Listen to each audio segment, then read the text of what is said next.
Sorry to hear that, Deep Sweep, but yeah, mementos have value too, that's for sure.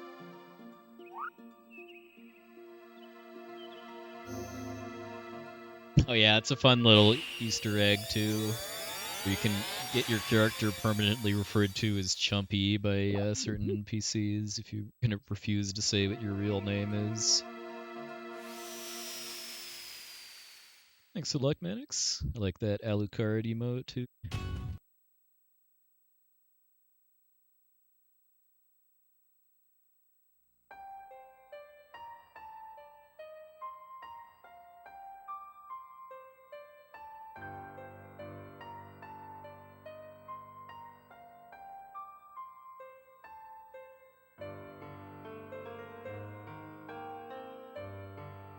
Yeah, Suikoden 2 I know is one of the priciest PS1 games. The fact that it got released on the PSN didn't really seem to change that too.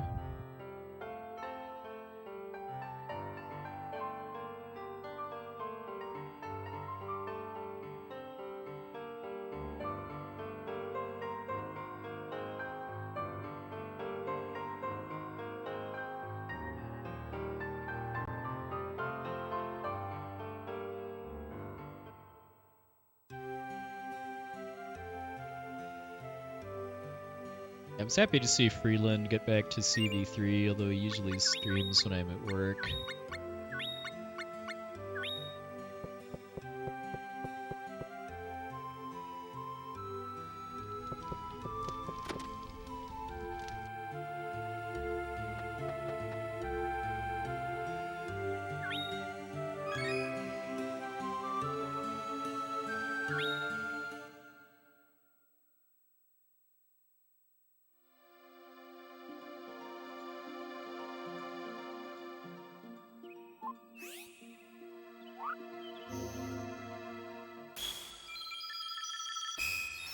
Not too familiar with CV2 rando. I mean, what exactly is randomized? Is it like where you find items that you normally buy or find in the mansions?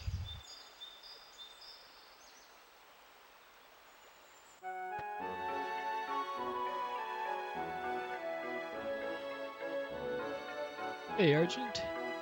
Ah, yes, the kind of zigzag walking or wiggle running, as it's referred to by the communities to speed up your movement.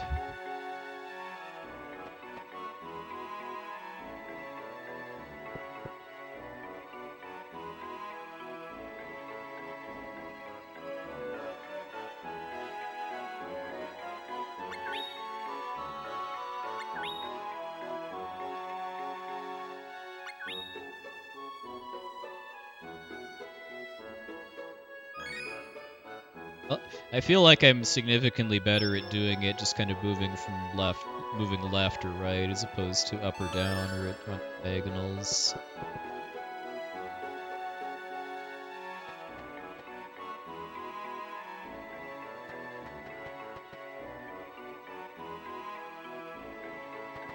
If Liamer is still around, I'm sure he could explain it a little better. But that would be my best guess as far as why it speeds up your movement. That your character maybe has an oscillation to his or her movement speed, and then whenever you change direction, and then constantly changing direction kind of always gives you that faster speed. I guess, though.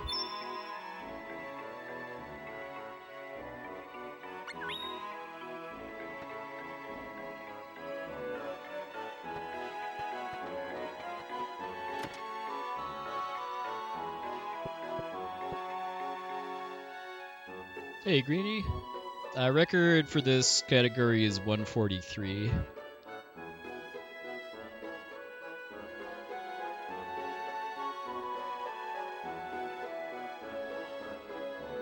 Yeah, if I get a mid 148, that'll be second place, I believe, which would be pretty hype.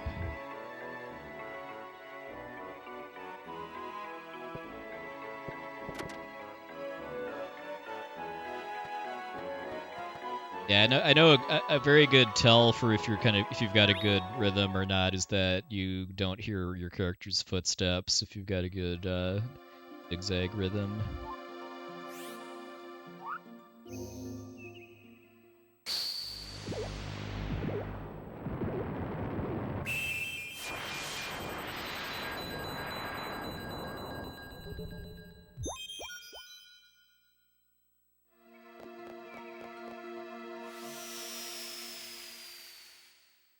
It's pretty challenging to do optimally though, just because if you bonk into walls or just kind of lose control of your movement, then you're wasting time instead of saving it.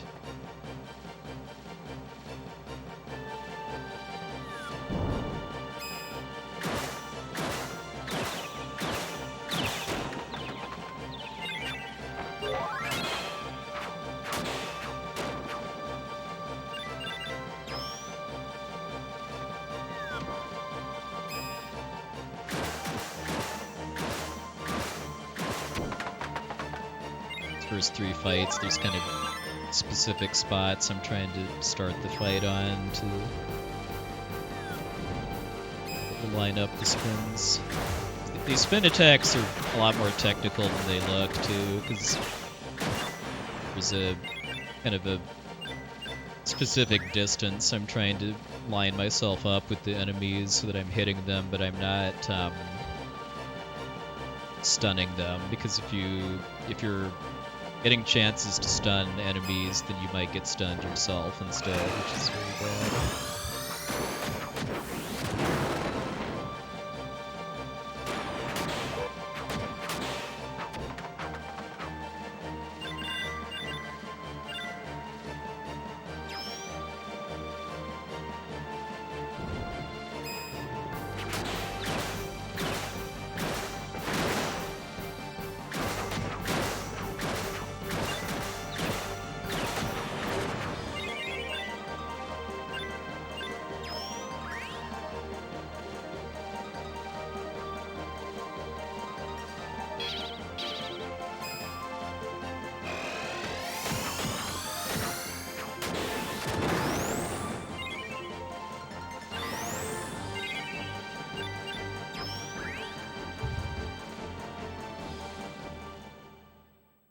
If anyone's more familiar with Secret of Mana than this game, this splash should look very familiar.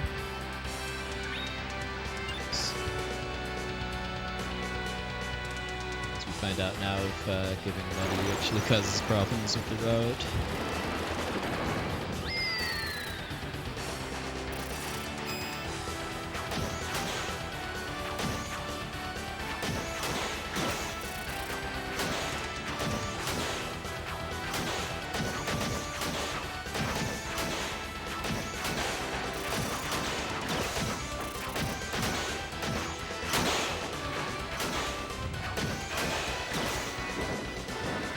Almost he has me stuck to it.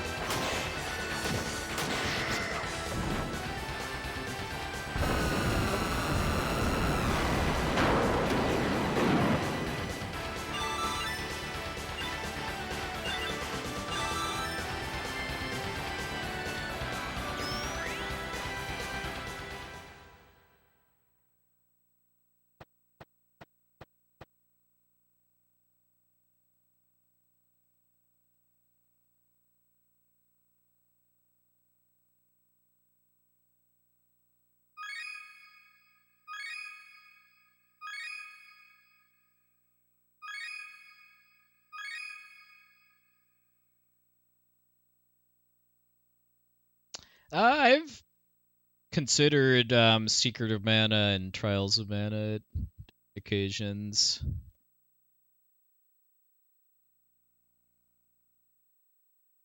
Neither of which I would say is like going to happen soon, if ever, though.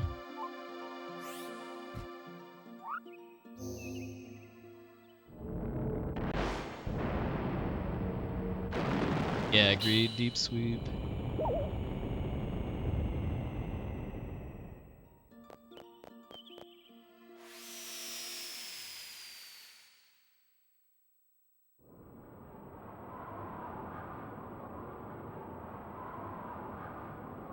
I mean, I don't think the enemy death animations in this game are really kind of that different than like Secret of Mana, because you still have enemies exploding into skeletons and Secret of Mana too. It's just, I guess it's maybe you could maybe say it's a little more graphic in this game because of higher quality graphics.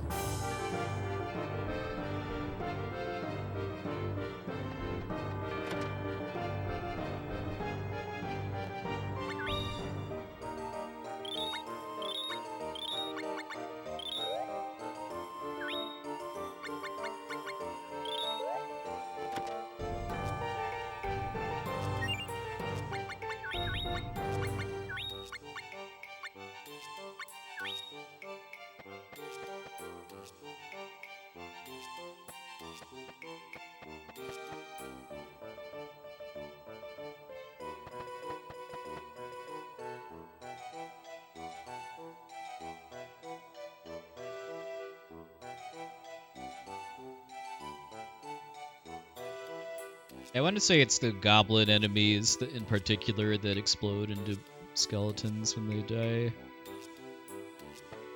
Yeah, like I think Rabbites just kind of splatterer.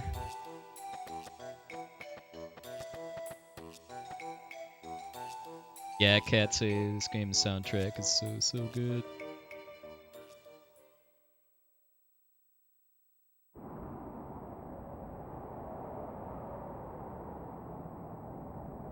Hey, 840 Rix, thanks for the raid. Stream what?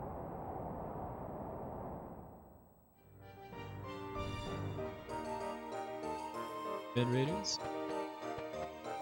It's got a about a 20-ish second PB or so with this game shortly ago, and we can do it again.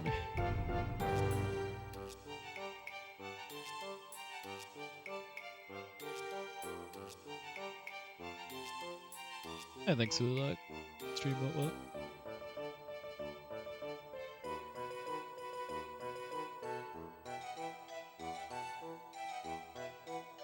Oh, nice.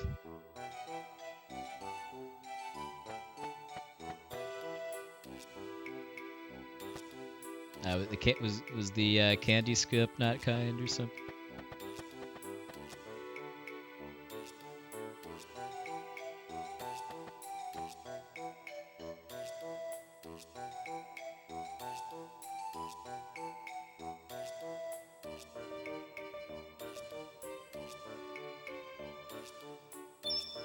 Oh yeah, for sure. I mean, I remember when the record was over 7 minutes.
You're here just in time for one of the slower paced parts of the run, but so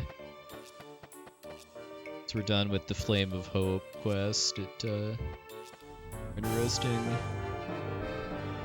Flame of Hope is just kind of mostly text mashing and hitting story triggers. It's also our introduction to the Jumi storyline, which we're not really going to be exploring in this category, because anyone not familiar with this game, it's not like most of the other Mana games as far as having a kind of a traditional RPG main story. This is more open world. It's a lot like Octopath Traveler, where there's It's kind of 3 major storylines, one of which you have to finish in order to eventually get credits, and then one of those storylines that I'll be progressing in this category is the Faerie storyline.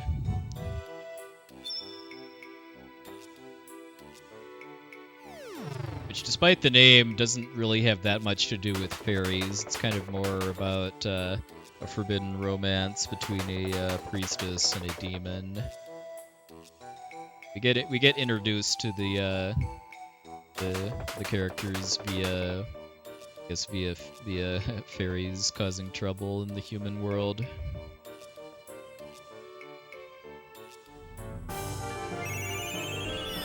A lot of the Faerie storyline quests take place in this town called Gato Grottos, and in order to really be able to access any of that, we need to do this quest called the Flame of Hope, even though it isn't technically part of the Faerie storyline.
Play a fair bit.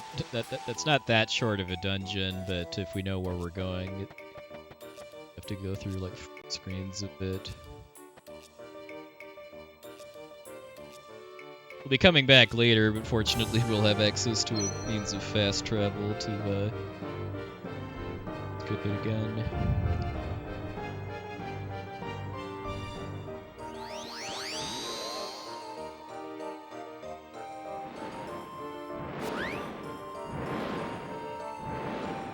Like it should be at least a little bit of a time savings here.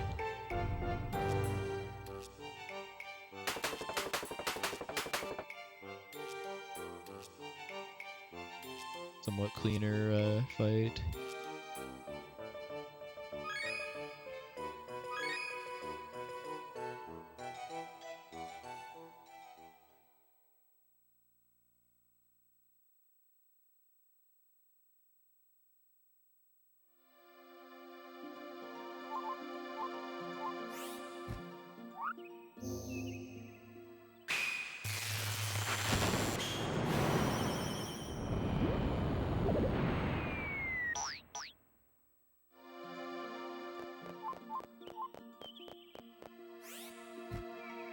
Little micro optimization I learned recently too is that you can move your hand cursor around while you're walking between locations.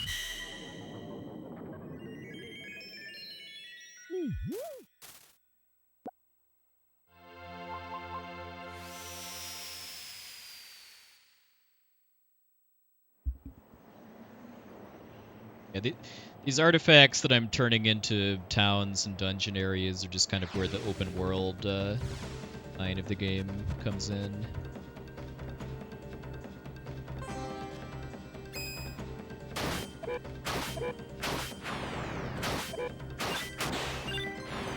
Where a lot of kind of cool and subtle routing speedrun comes into play too, just because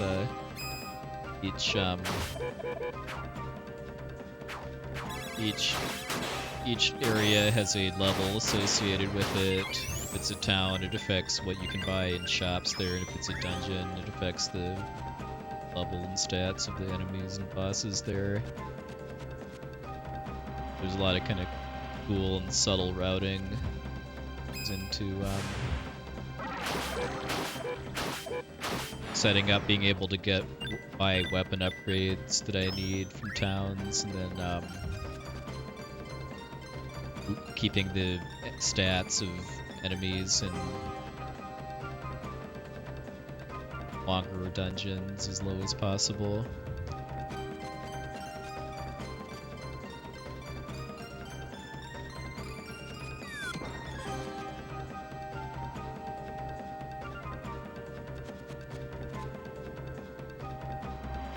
Yeah, as far as playing this game casually, at least if you want to try to get 100%, I would highly, highly recommend using a guide of some kind, just because there's a lot of, fortunately, easily accessible content.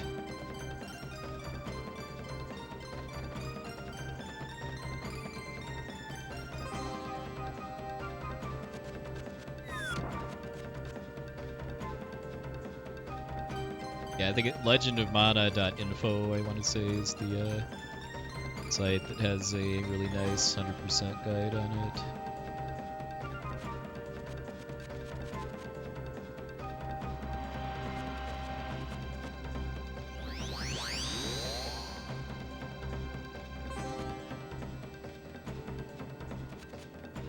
I was in Legend of the Mystical Ninja, aka Ganbare Goemon, or is this what we're talking about?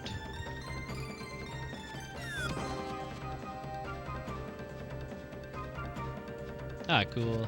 Yeah, I've only played... Well, I played the first two Super Nintendo Goemon games. Played anything past that.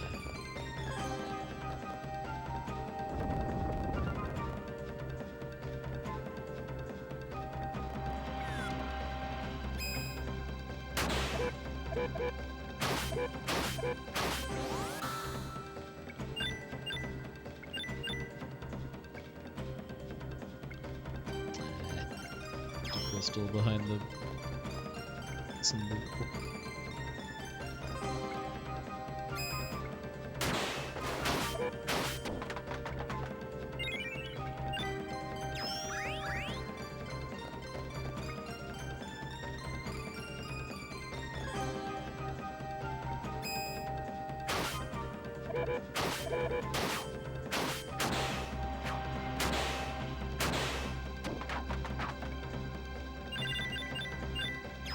Pretty weird suplex monkey fight.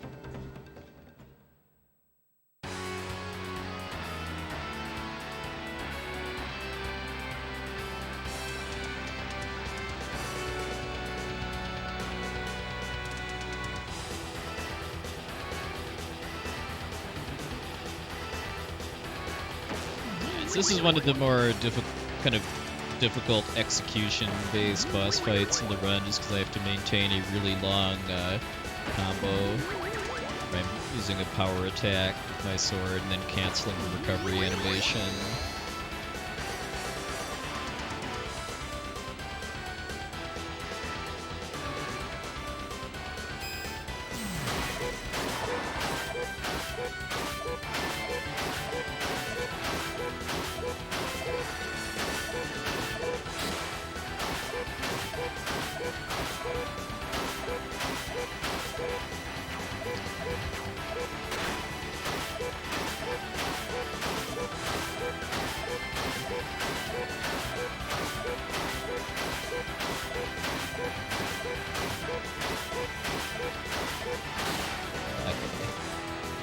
Dropped the combo like 3 times or so, and she got away from me after the 3rd time, but it still wasn't as bad as it could have been if she special attack or something like that.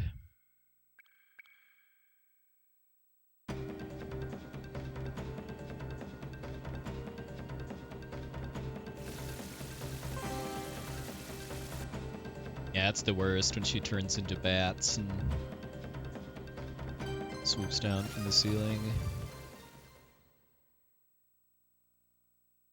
Oh, a gold. Nice. Wasn't expecting that. Expecting to gain a little bit of time because of the regular encounters up to the boss, but I'll take a gold. Yeah, my run before this didn't really have the greatest start.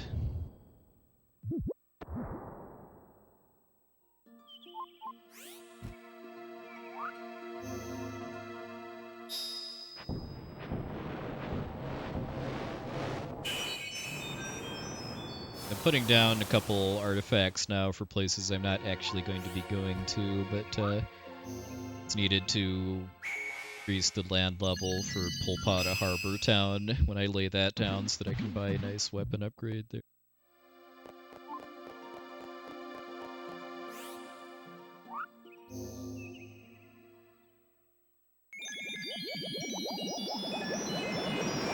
Along with the fact that in order to beat the game, I need to put down 18 artifacts or more.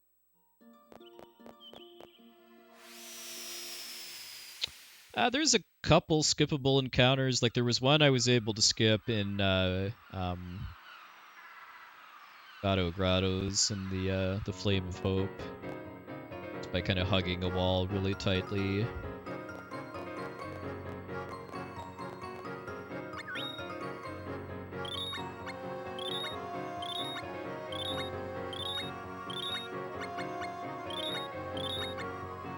Really? One short.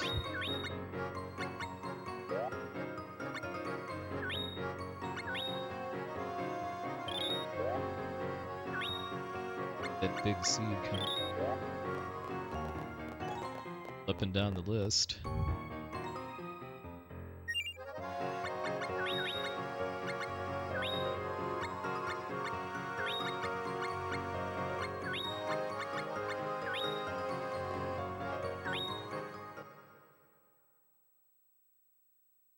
The kind of the last major story dungeon before starting the end game, there's an encounter that I can skip via a glitch. That's really kind of the only one of its kind in the whole game. It's unfortunate. I wish there were more opportunities to skip like cutscenes or fights or stuff via tight movement or minor glitches. This is a pretty solid game as far as programming. There's very little in the way of glitches. Like the two mana games before, well, 3 mana games before this, they were very, very broken.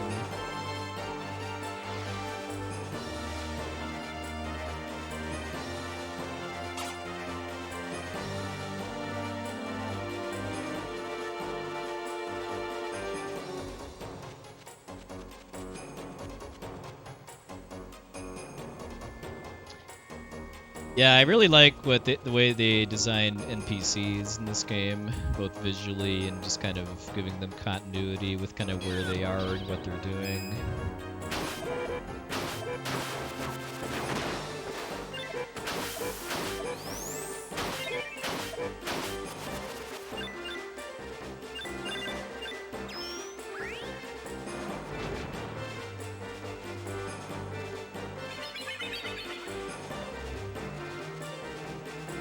Like the characters that are hunting in the jungle in this storyline are from Geo, which is a town we don't actually go to in this category, but do, especially in the June storyline.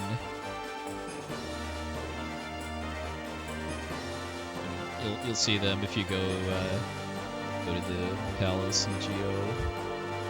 There's actually statues of all 6 characters from Trials of Mana, which I think is a really fun throwback.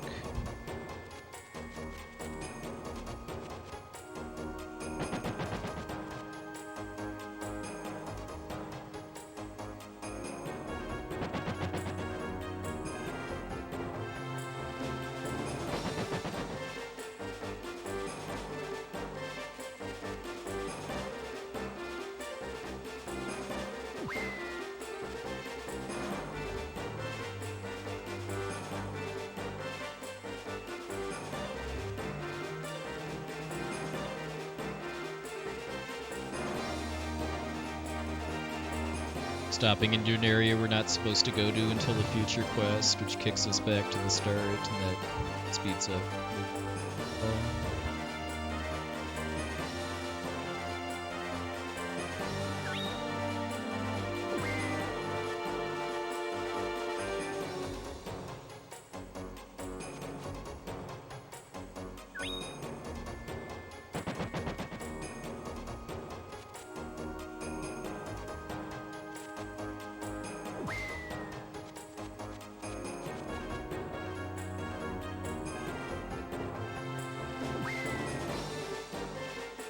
Yeah, same.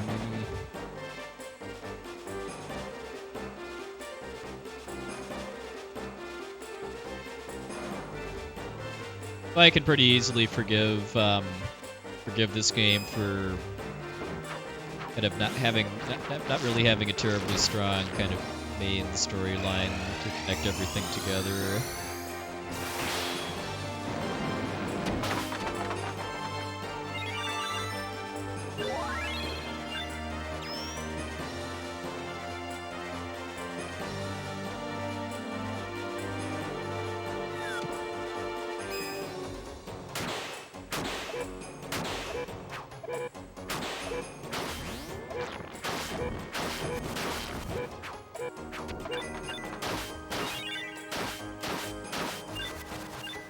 I guess we got our head eaten posthumously by that tomato man.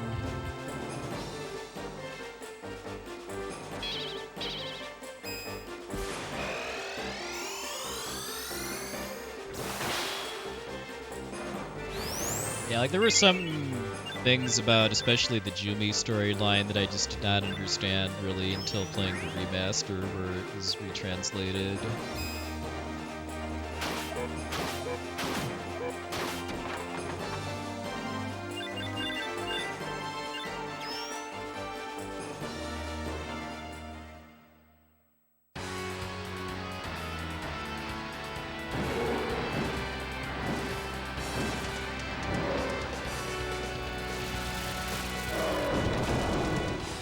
Yeah, Royal W, it's fortunately a pretty common experience.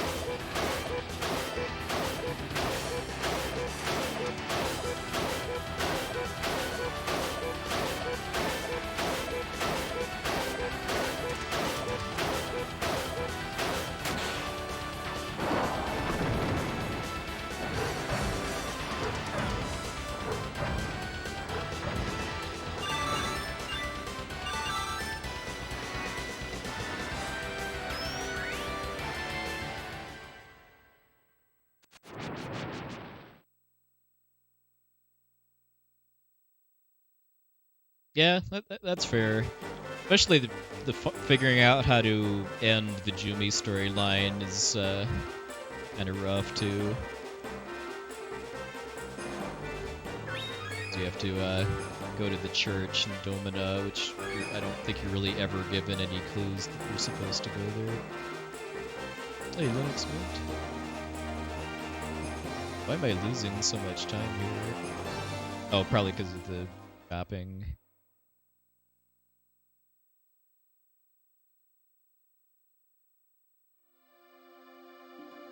Still ahead at least. Sub 150 pace.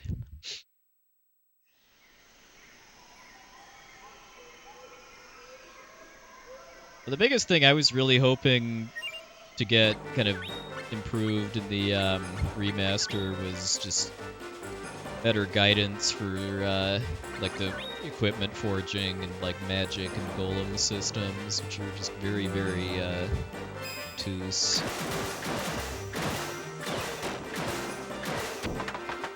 To the extent that a lot of players, myself included, mostly just kind of forgot that they existed.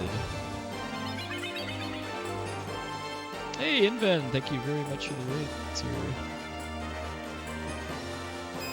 How far did you make it in the edition today?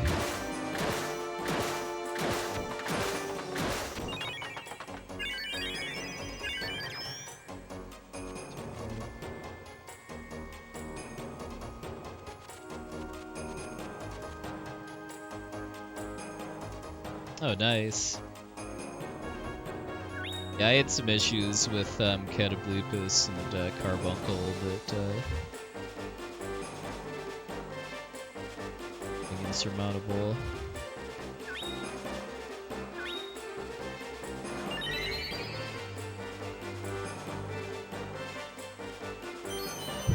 Now, Golem is pretty expensive in vanilla.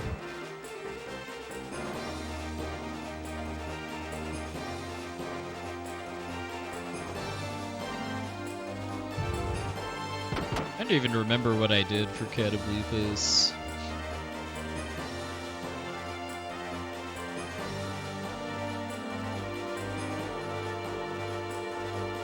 Yeah, that doesn't surprise me, because everything is more expensive in T Edition. Even like potions and tents and stuff.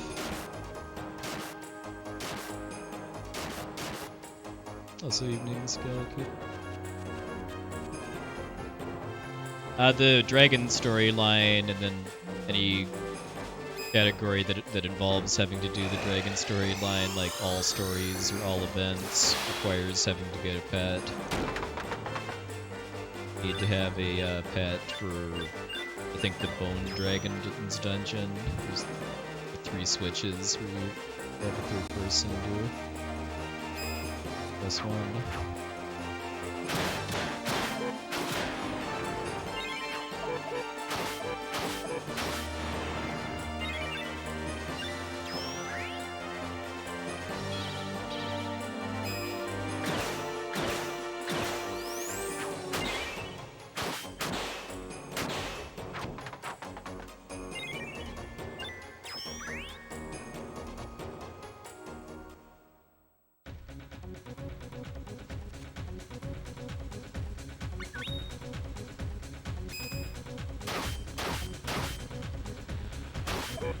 I did that last run too, where I was the text mashing resulted in buffering hit combo I didn't want.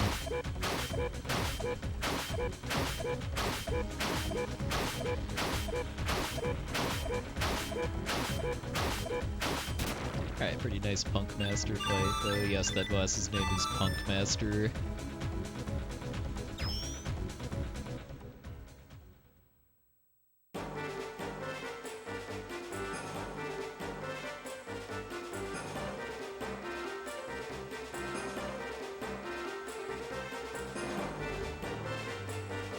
But yeah, my playthrough of the T Edition has certainly made me, like, be a lot stingier with spending money. Just how pricey all that stuff is. And also being stingier with using, like, potions and tents, especially in the World of Balance.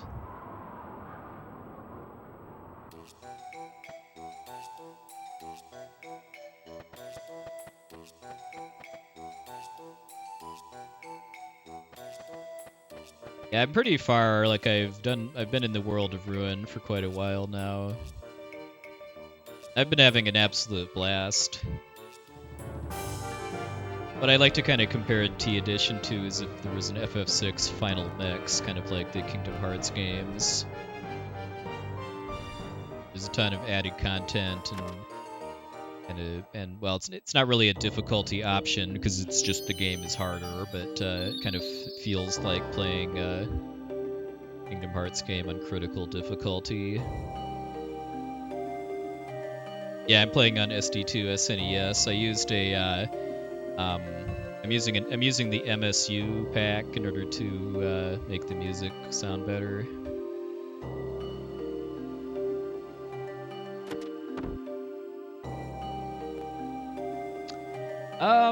Well, I managed to soft lock like once or twice via mostly by using Mog's dances. But it didn't really feel like that was like a really common occurrence.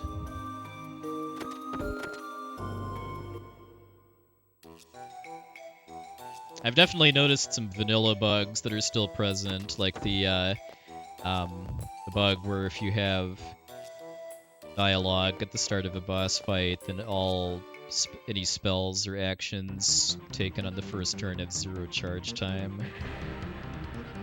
Yeah, the T edition was made with, I think it's UO SNES in mind, which is an emulator I've never even heard of before. Like maybe it's Japanese only or something, but definitely it was made for a inaccurate SNES emulator.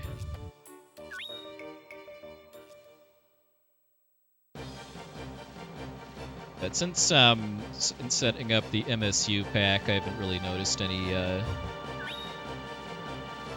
major issues.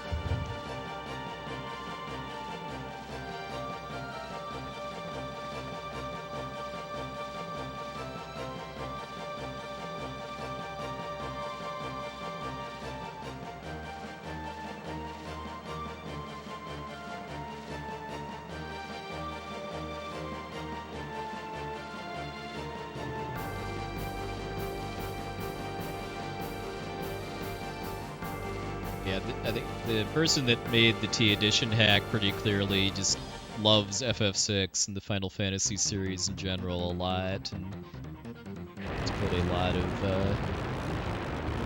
into making a expanded gameplay and story experience, but not really kind of breaking anything that kind of makes the normal game what it is.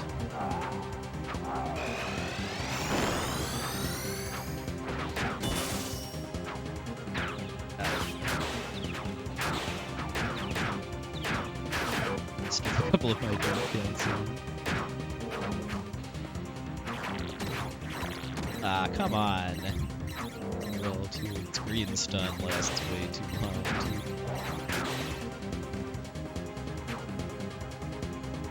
I would take another special attack off because of that.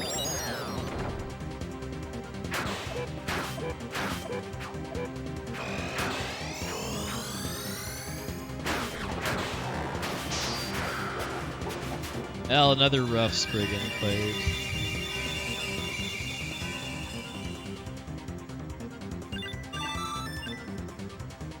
Yeah, I'd say it's integrated pretty well. I mean, I haven't gotten into any like post-game type stuff yet, but as far as new content added to the main game, I think it's integrated fairly well. As far as largely just feeling like stuff that I could buy could have been in the original game.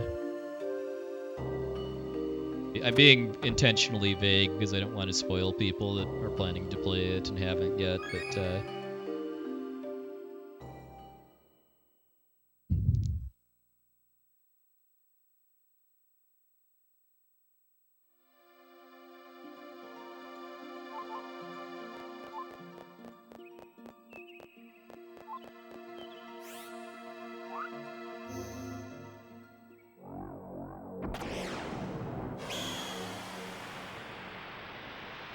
yeah, all allies are very temporary in this. Like, there's some that you see a lot, and depending on which storylines you're playing, but especially in the Faerie storyline, no one really sticks around too long. If you do Jumi storyline, you spend a fair bit of time with Elazul. Dragon storyline, you spend some time with Lark. You have a little bit of control over who your ally is for a lot of the Faerie storyline. Well, maybe not a lot, but for the kind of the end of the Faerie storyline, you have some control.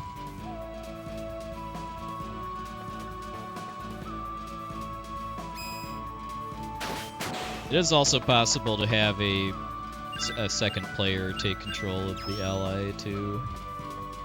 But kind of at heart, this is very much a one-player game. Especially compared to like Secret of Mana, especially.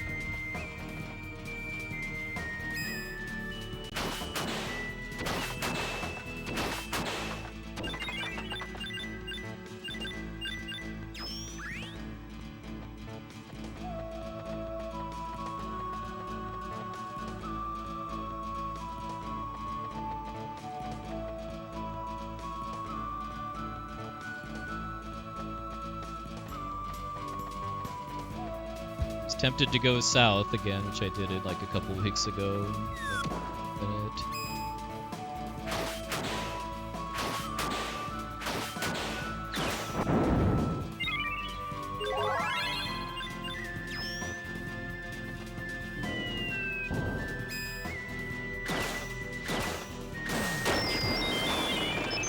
But don't freeze me.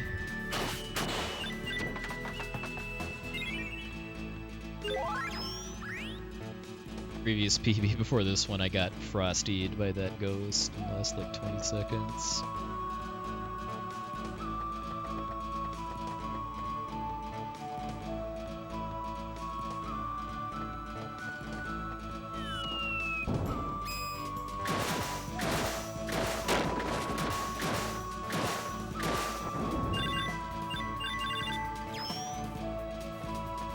Yeah, status conditions are pretty serious business in this game. Saw the green stun on Spriggan, the last boss I fought. You get like put to sleep, that lasts for a while too.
Watch it, 'cause if I get caught in another red bud exploding like a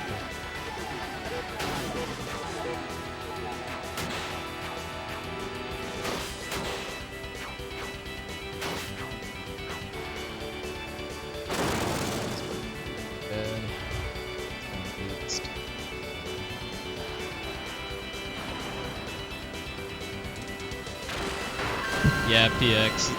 As long as you can actually play with the reversed controls, then yeah, it's pretty close.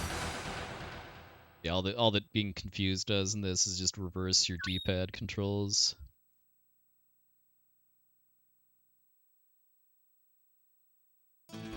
Yeah, no future mode is where everything's level 99.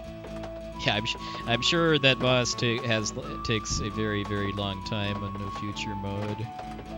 The number of buds it has is based on its health.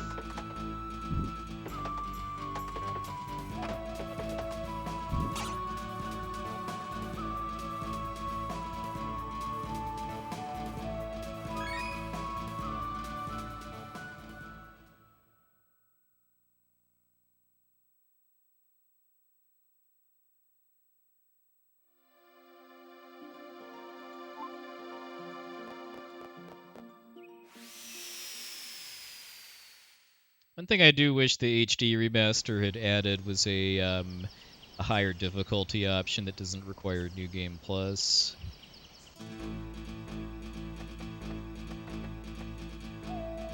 There's two higher difficulties called Nightmare Mode and No Future Mode, but they're New Game Plus only. Playing casually, I think the normal difficulty is way too easy. One way that I kind of created some challenge in this game when I played the remaster was to do a level 1 playthrough where I gain any experience.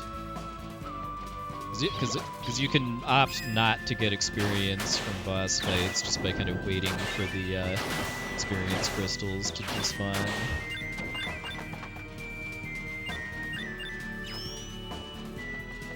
As long as you keep your weapons relatively up to date, the combat at level 1 isn't really that slow. It's hard, but it's not slow, which is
the unfortunate things, especially about the crafting system, is just that there's a lot of depth to it, but it's not really explained in the game. Alright, you have yourself a good night, Quadrupus. Thanks for stopping by.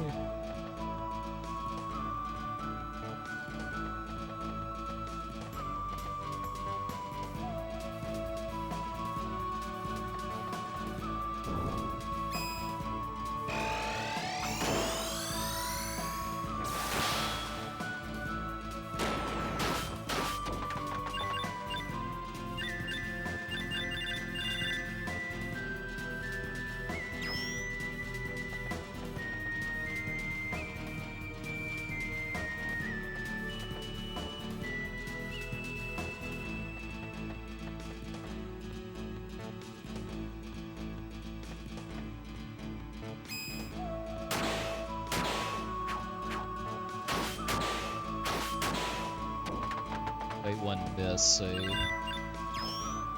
yak pretty nicely.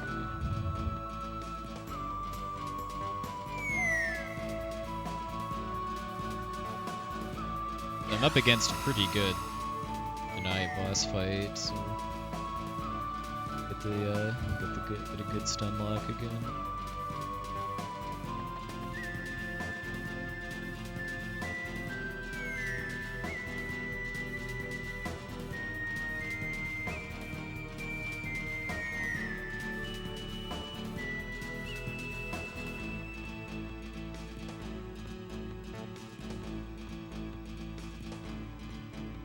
Cutscene I like to kind of compare to Super Mario RPG, where character is doing kind of cartoonish gestures to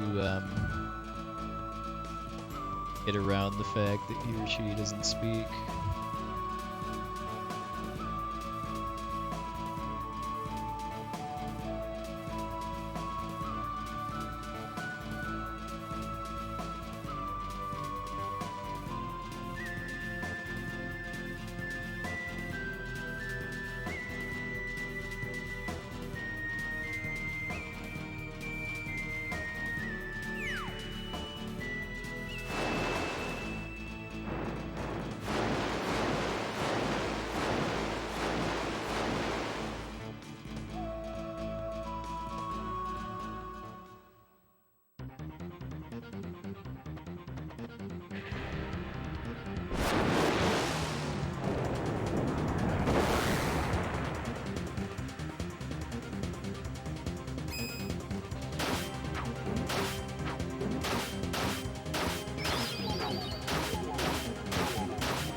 always does a high beam attack immediately after teleporting.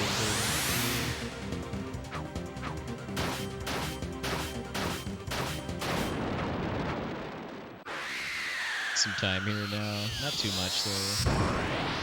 Rest of the dungeon felt fairly good.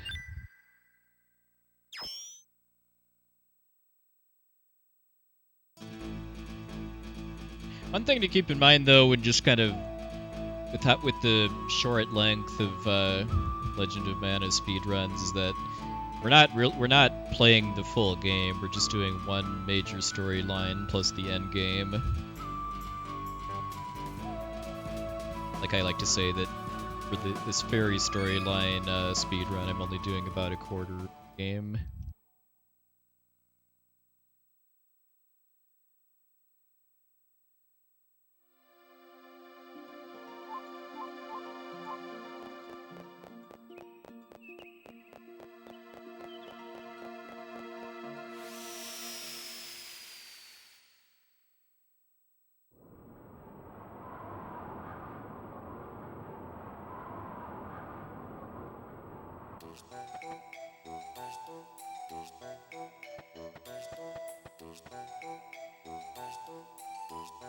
Oh, nice, yeah.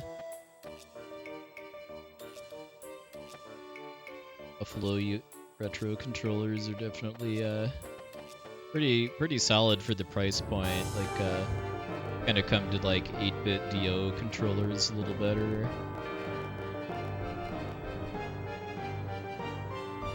Also pricier.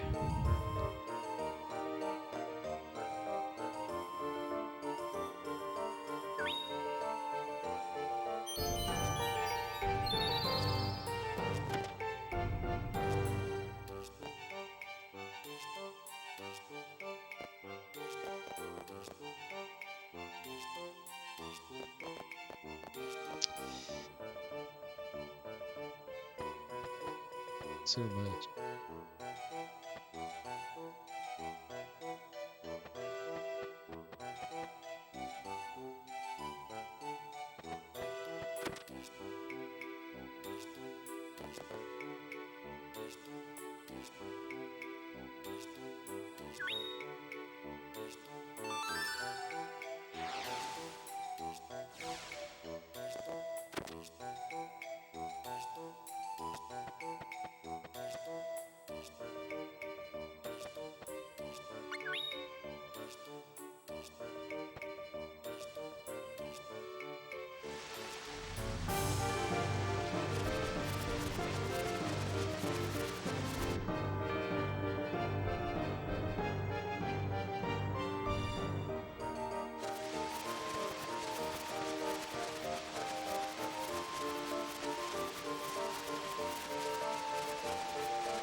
"90 minutes of straight crafting, yikes."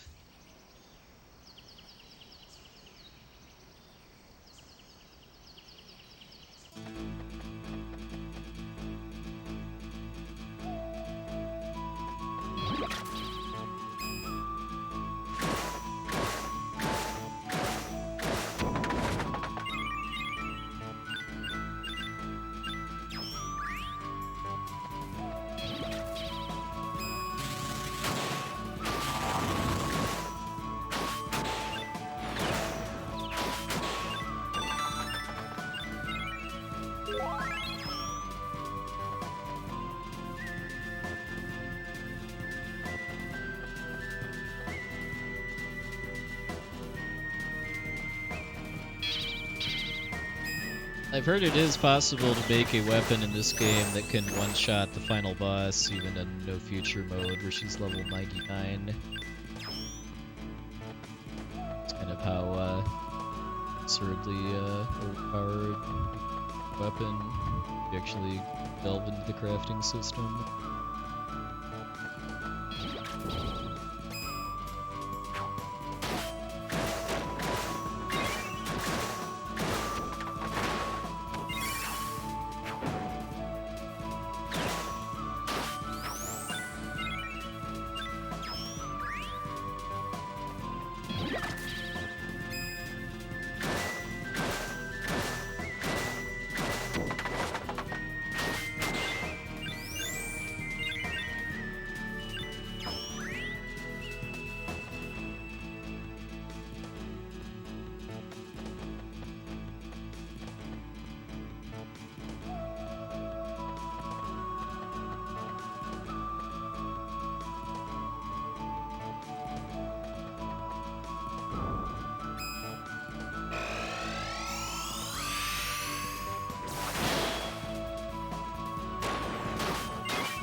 Not a perfect yak, but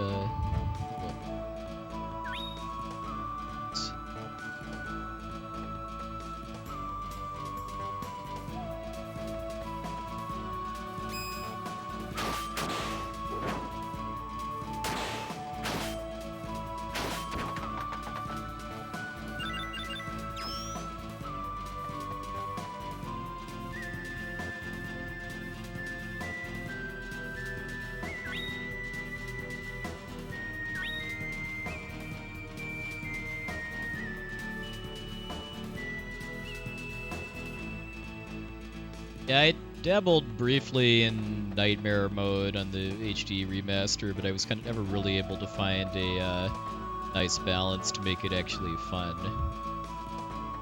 Just the amount of health that enemies had, just in the fights, just like slugs.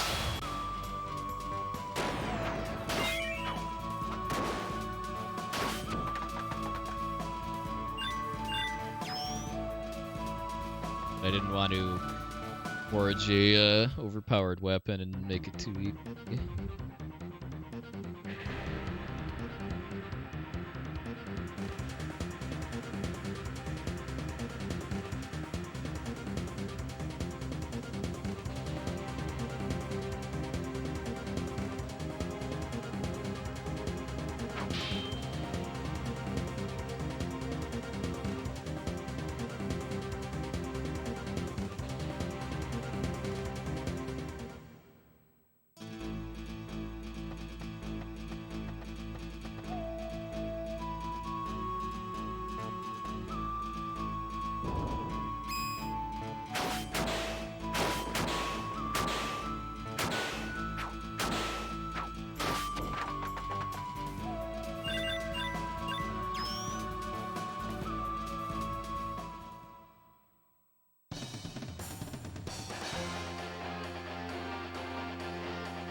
Agreed, I'm Cthulhu. Ow!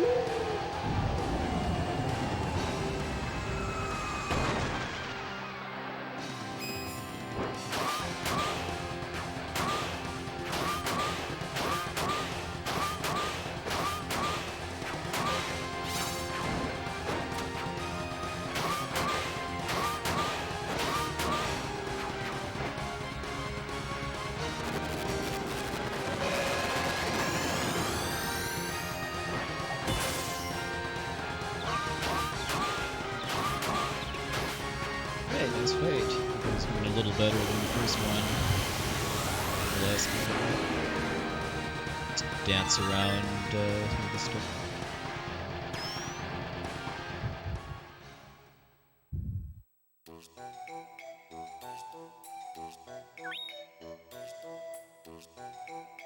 Probably not going to save much time here, if any, though, just because I had kind of rough counters and like.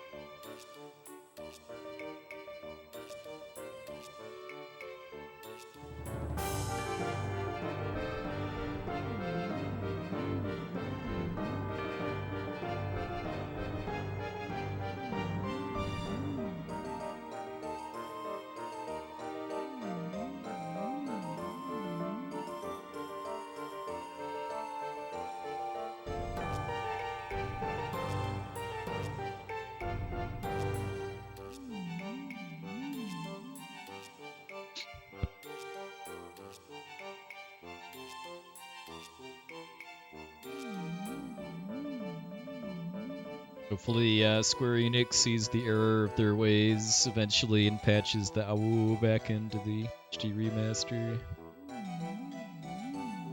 For whatever reason, they took it out.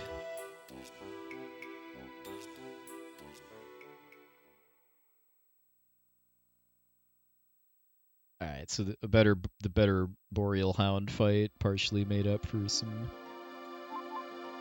weaker normal encounters.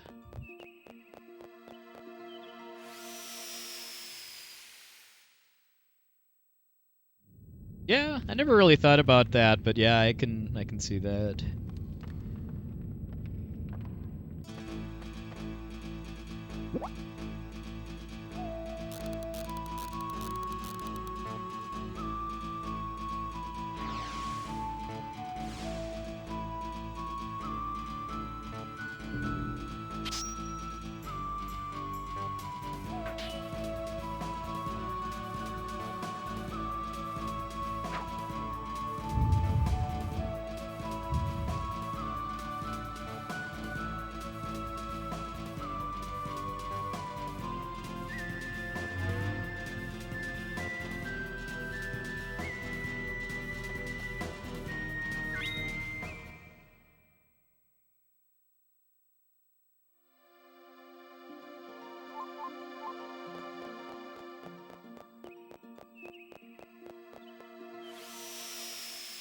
Oh, the weapons used in the speedrun are swords and hammers.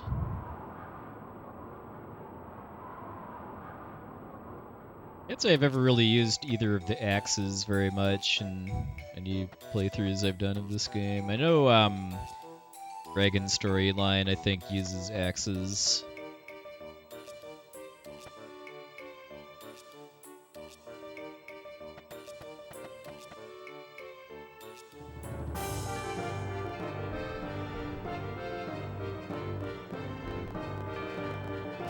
Farm a nice axe weapon drop in McKeeve Caverns.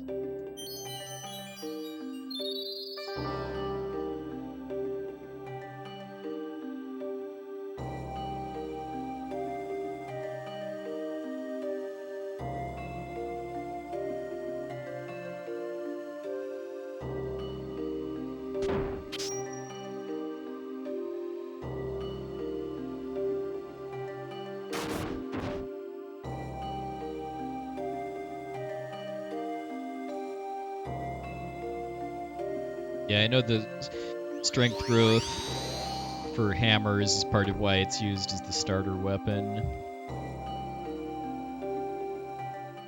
Having just extra strength at the very start of the run makes a difference in some of the fights, even after you switch to a sword.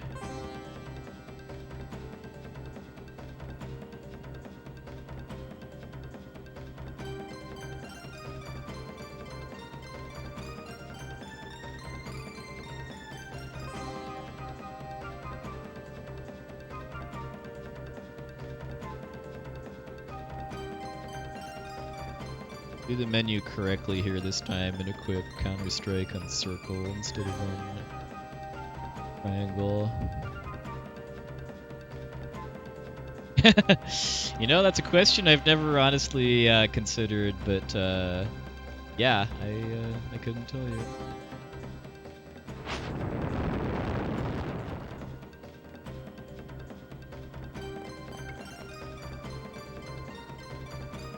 Suplex monkey round 2.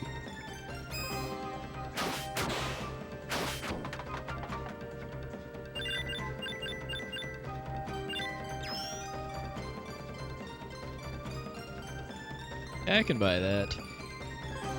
Gotta have the fairies stay relevant in the lore at some point, even after In Search of Fairies. I guess they're Erwin's personal barber and groomer.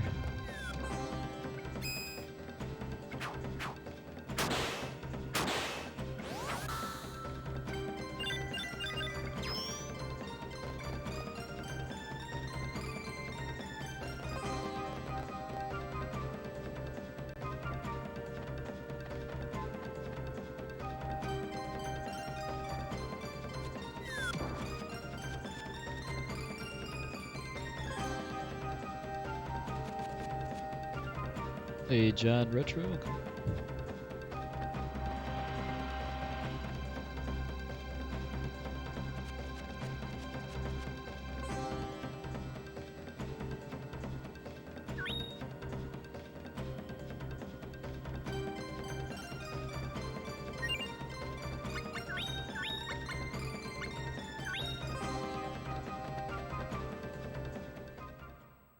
Oh, nice. You have a Famicom to play it on, or is it more of a collectible?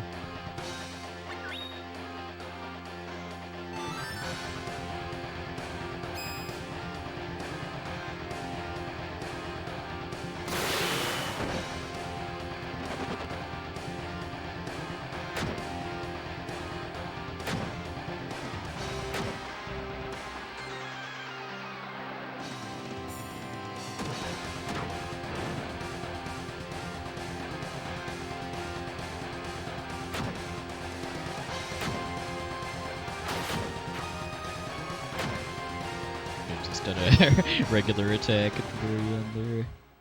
Yeah, unfortunately, siding with SCAD saves a ton of time.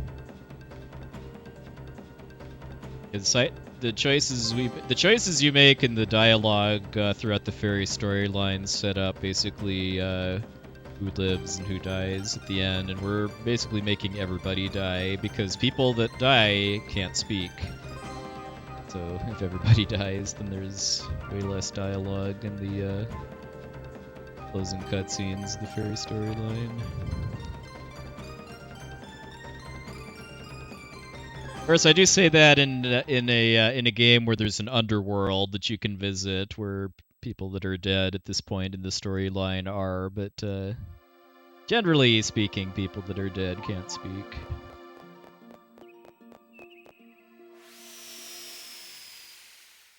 I want to say if you side with Dana, it's you lose about the better part of a minute in extra dialogue at various cutscenes. Like this one I'm about to do where I get the Brooch of Love artifact is quite a bit longer if Dana is still alive.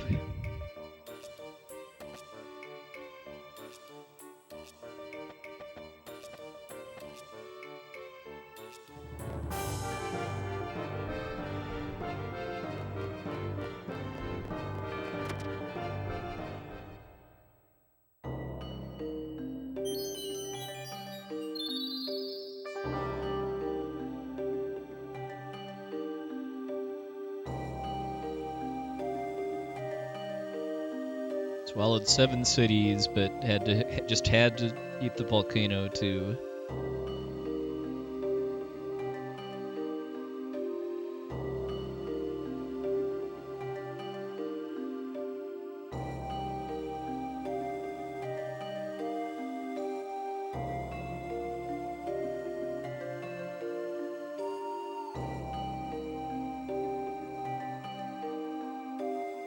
Oh, thanks, level 5 plan. Appreciate it. Welcome aboard.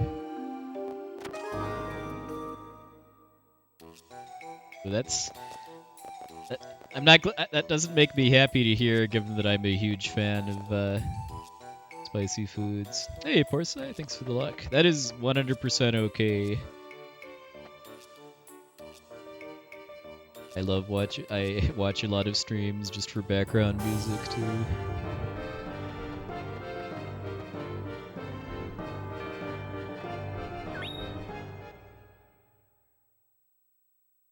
I think this game's good. It's very different from most other Mana series games as far as being open world and not really having like a terribly strong kind of main storyline to tie everything together, but it's just such a gorgeous looking and sounding game. It's got a lot of kind of neat continuity and some kind of minor storytelling.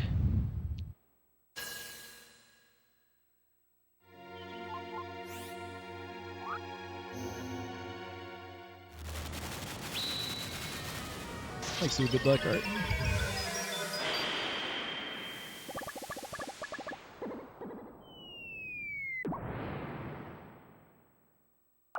Well, if you want to play this game nowadays, I recommend playing the HD remaster.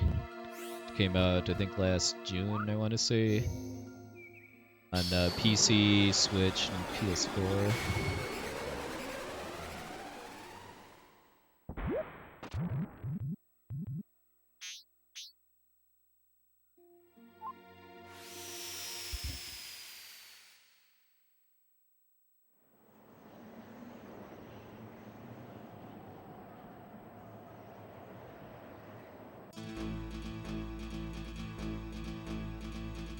Main reasons I'm speedrunning the original PS1 version of the game are that it's easier and more convenient for me to stream retro stuff than HD stuff, and I like being able to use save states for practice.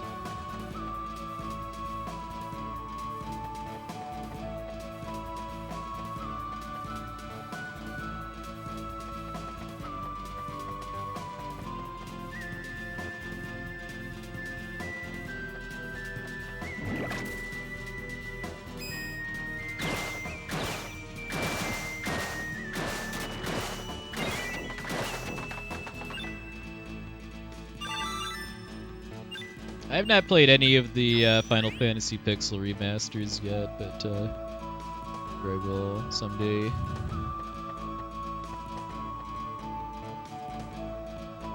Just had other priorities lately.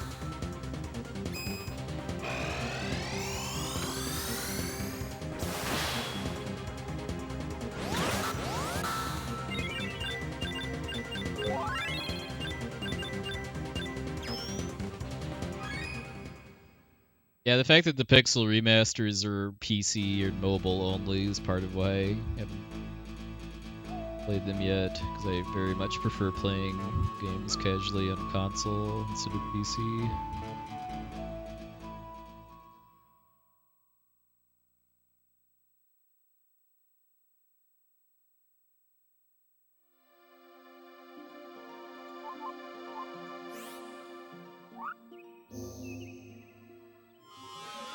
I've actually never really touched the golem system in this game.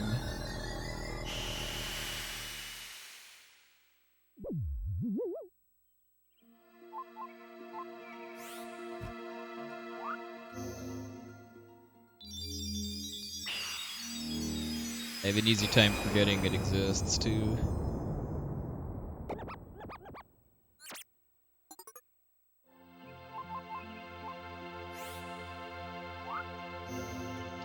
I mean,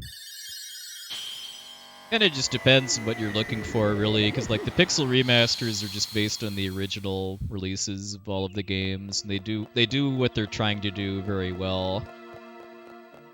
If you want kind of a more kind of ultimate or definitive version of the game that has like all content that's ever been released, then yeah, like for 5 and 6, I would say the GBA versions. For 4, the PSP version.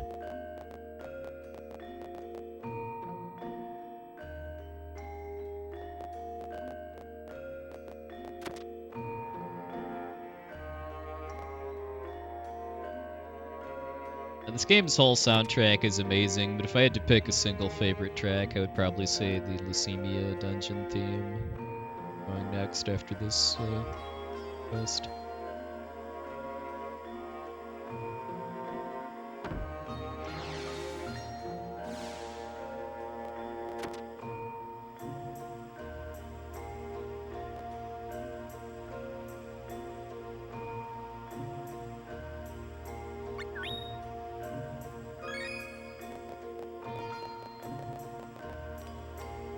Yep, a bard named Gilbert. I cannot help but question the tensions of the developers for this game.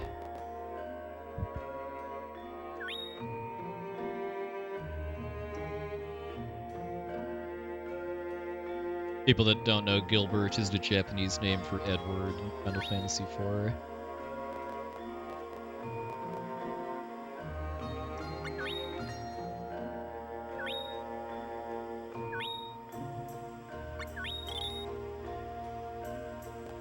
Oh.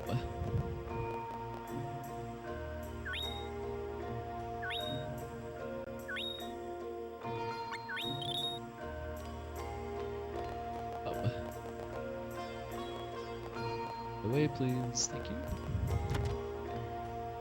PCs can be brutal in this game as far as getting in your way.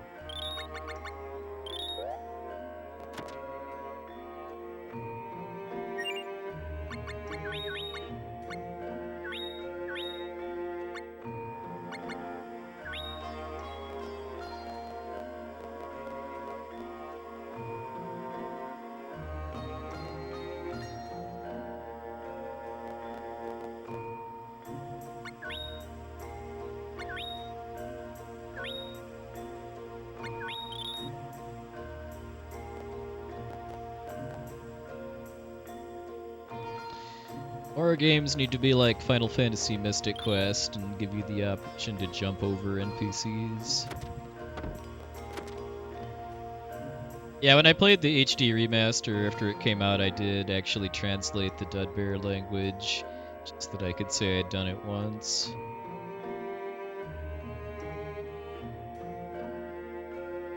Well, the music remaster is the same, but no matter how you play the remaster. There's a couple tracks that I like the original versions of a little better, but wouldn't really say anything in the remaster soundtrack sounds like awful.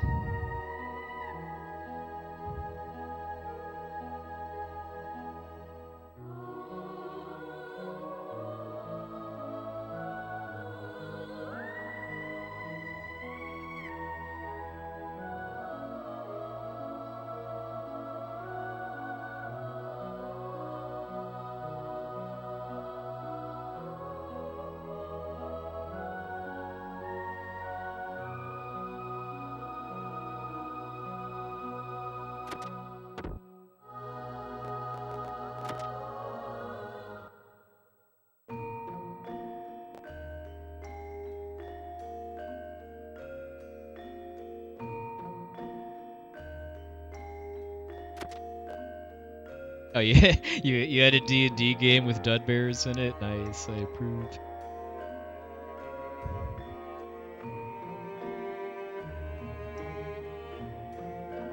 I think their face portraits look way more like teddy bears than kind of like dwarves, which I think they're kind of meant to be more like.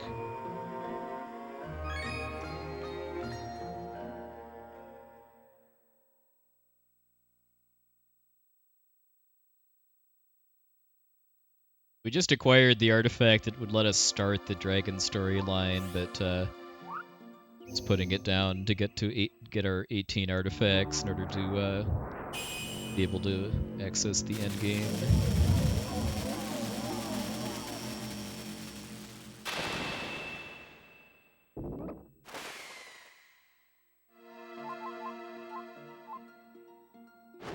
Fight music time. Yeah, I can kind of see the similarities with Moonbuzz.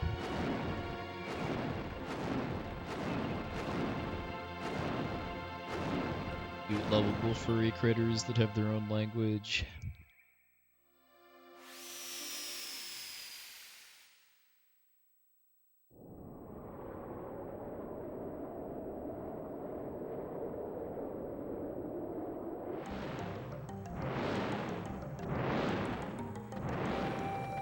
I was surprised I only saved a second despite having better menus there, but I got kind of blocked by one of the dud bears for a while.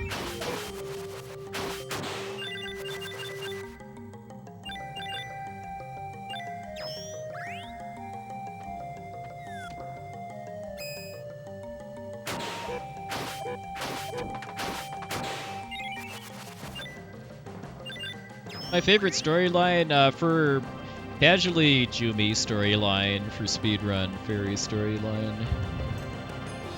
The storyline is the most interesting characters and the best lore.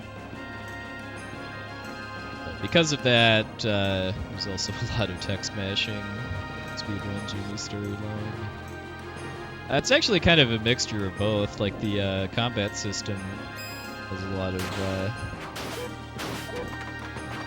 hack and slash elements to it.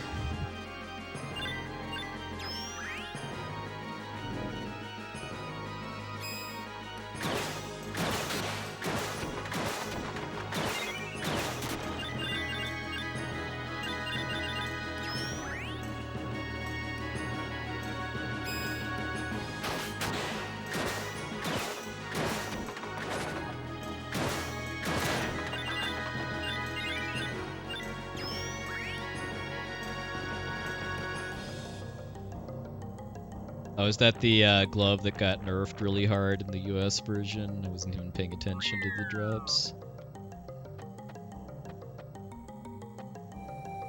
Nice, nice, really fast skip.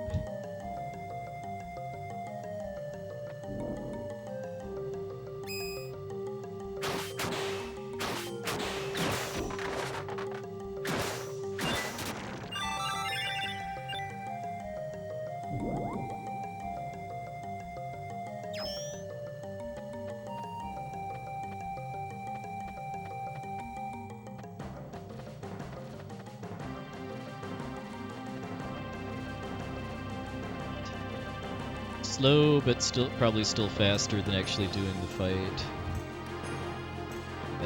That ate up the time I saved from getting the Selva skip, for sure.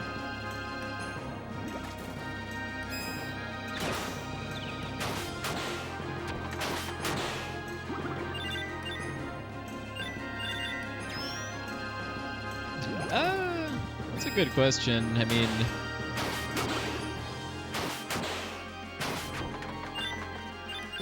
levels really help all throughout the game as far as just speeding up boss kills.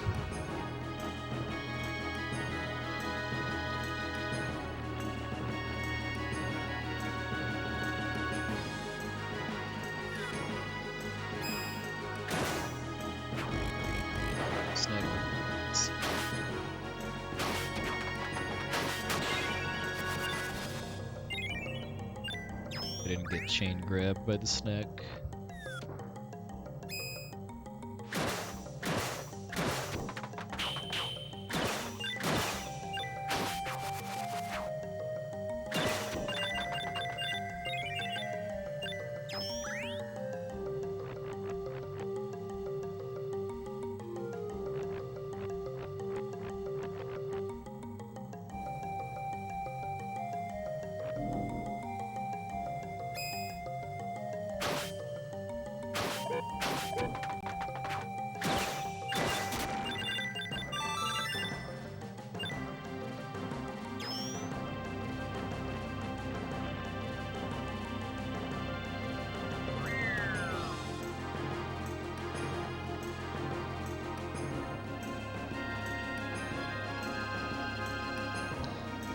ironic that I got the first skip faster than the second one, which is weird. The second one's a lot harder. The first one's a lot harder. It's because of different layout.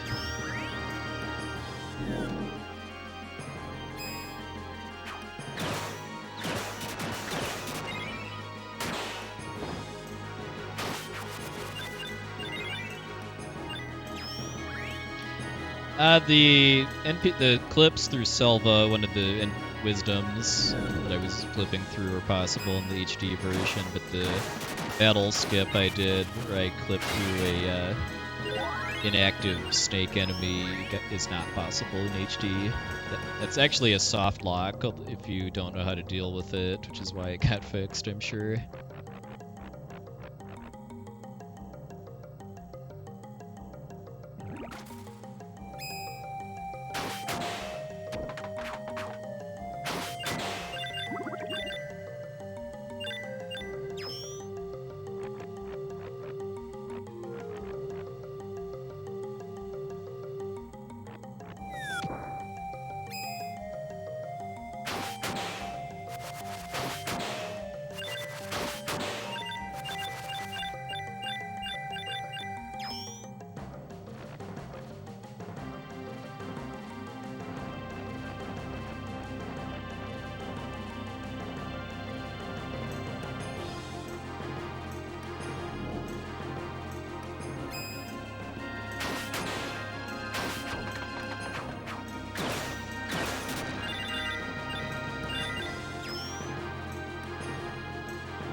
In the HD version, at least they give Escad a more dignified last word than blurg, like ugh or something.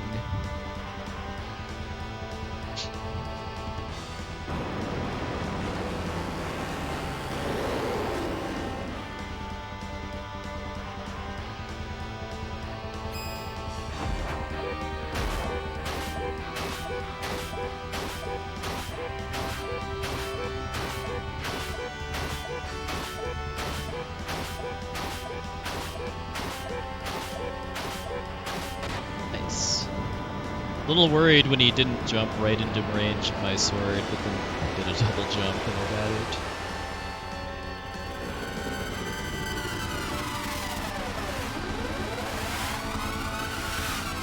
Yeah, you're not wrong, Inven. Escad is not exactly a very sympathetic character.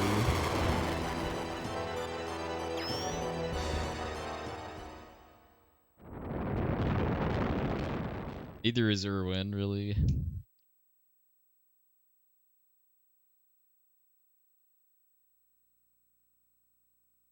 He kind of repaid a priestess who wanted to forsake her duties to be with him by stealing her powers and making her become very old very fast.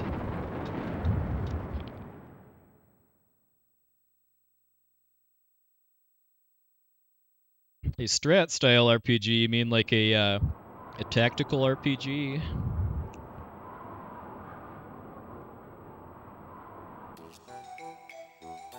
Yeah, that was a quick boss fight because I got the quick kill. If I don't get the quick kill, that boss fight's about 2 minutes slower because Irwin has an array of special attacks that he's invincible while doing, and he likes to chain them together too.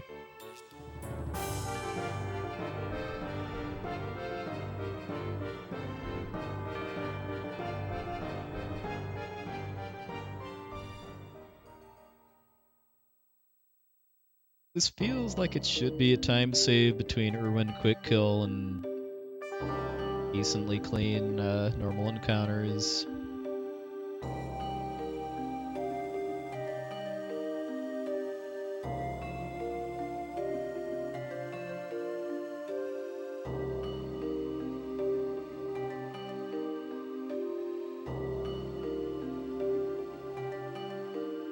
if you have tactics, I'd give it a try. I mean, it's a little bit of a polarizing game nowadays, just because there's some things it does pretty well, like translating Final Fantasy into a tactical RPG.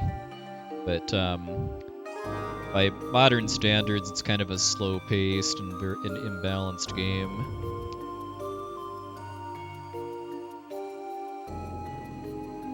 Like the tactical RPG series that I've kind of heard the best things about lately, even though I haven't played any entries in it myself, is Disgaea.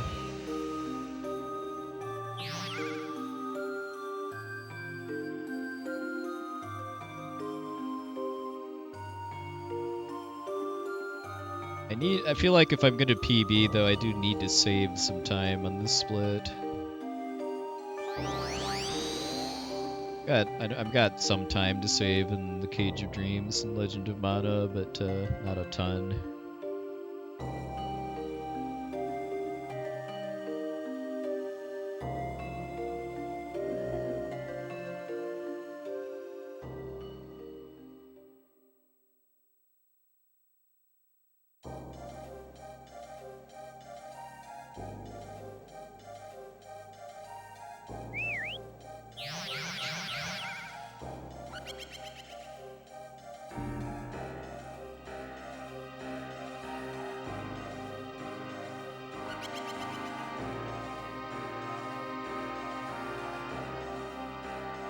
One set pair of games that has some pretty strong tactical elements to it, but it's not like the whole focus of the game, is Wild Arms 4 and 5, both of which I enjoyed.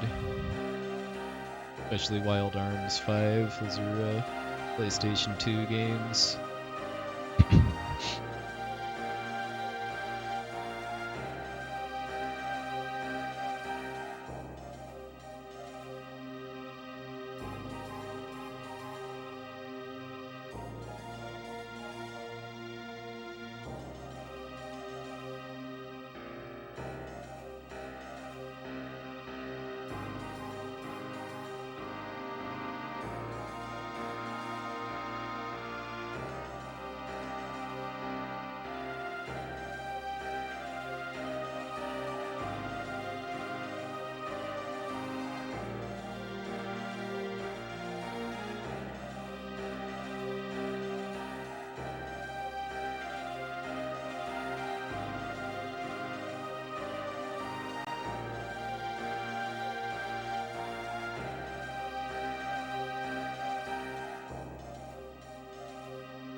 Yeah, like I have a copy of the PlayStation 4 version of the first Disgaea that's been in my backlog for a while. That's what I'll be starting with whenever I get into that series. Oh yeah, Radiant Historia is an awesome game too. I've only played the original DS version, but it is a 3DS remake that I would imagine is decent as well.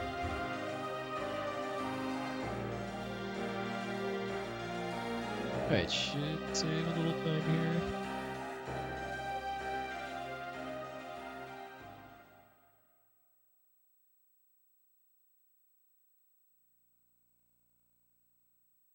Alright, well, back on the table at least.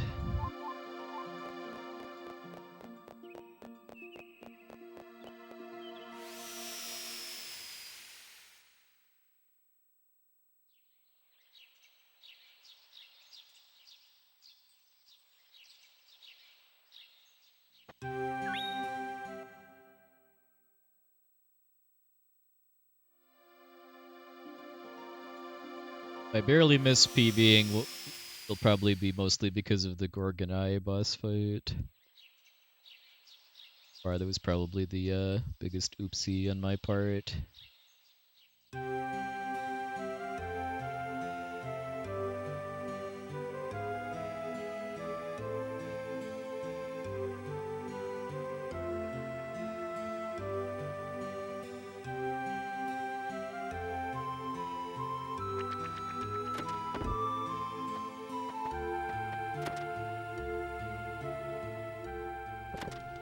I played Tactics Ogre on the PS1, which is really, well, the only version of we got. Well, it came out in SP with the remake.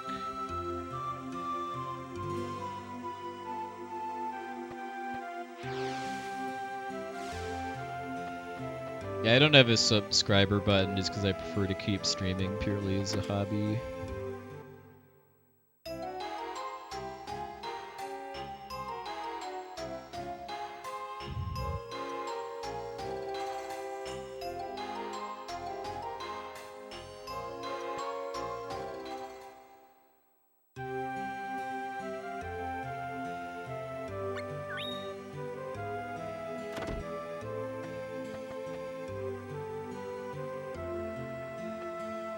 There are 4 Final Fantasies on SNES, 4, 5, 6, and Mystic Quest.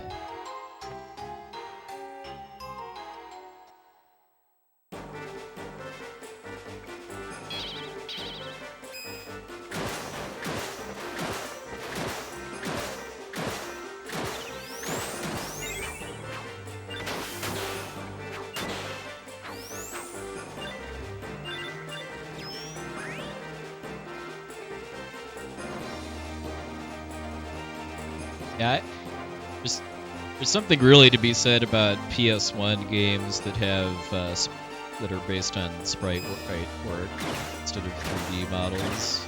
They've certainly aged a lot better.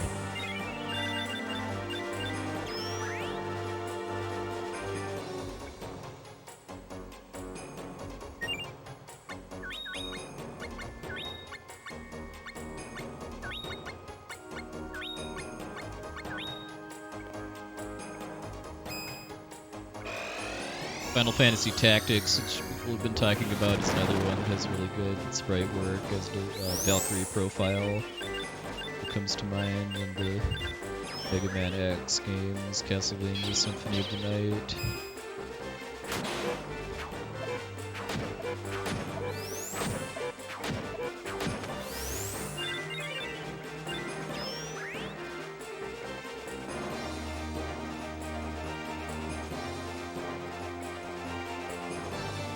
Yeah, agreed. Nubian. Really nice to see pixel sprite work making a comeback, especially via indie games now. There's some like bigger name games that do it now, like Octopath Traveler and the Final Fantasy Pixel remasters. Hey, nice. Largely credit that, I guess, to not flubbing the menu. Should say, remembering to do the menu when I was supposed to. Hey, Nacho, thank you, sir. Well, I need to save 7 seconds to get a 149, and I am now 7 seconds ahead, so,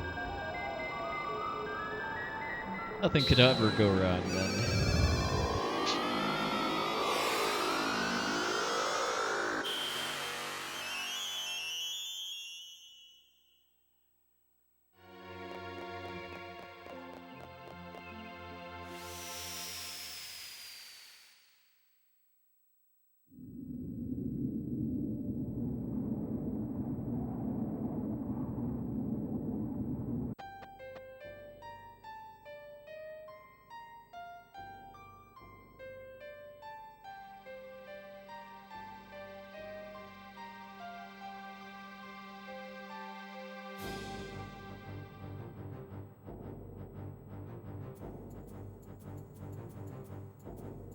5 seconds off gold. I mean, I know, like, the records, Legend of Mana segment is, like, barely over 6 minutes, so there's definitely a bit of time to save.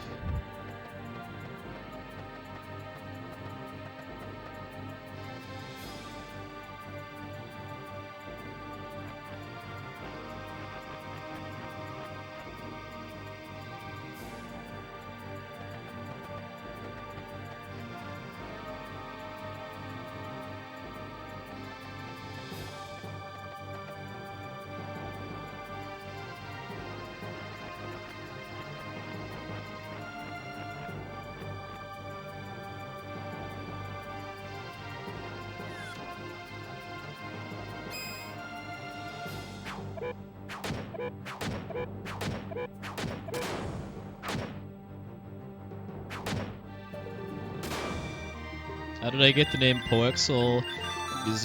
Poexel is a mini boss in Super Castlevania 4, which is a SNES game. I'm a huge fan of the Castlevania series. Have been.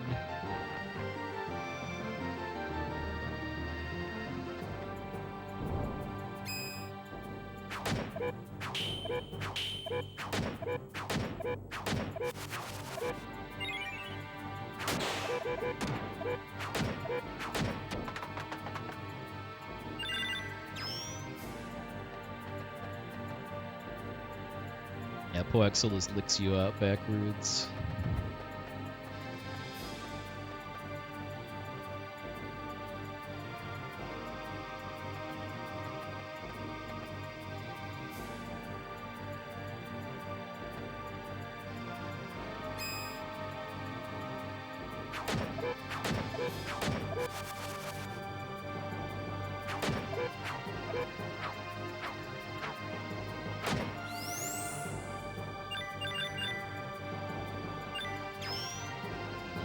Slow fight.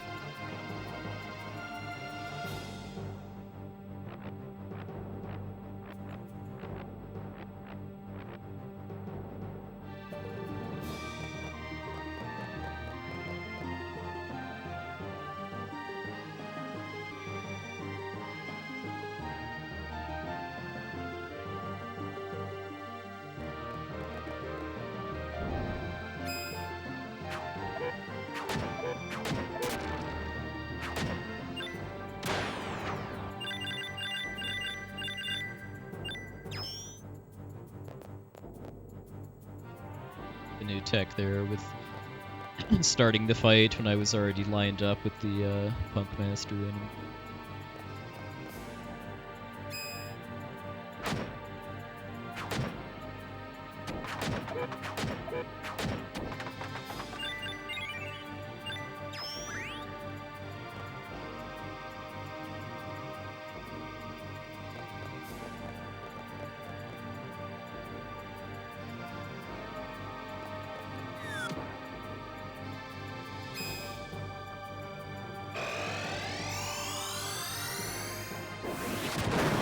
Okay, good. I was afraid I was going to miss the dragon.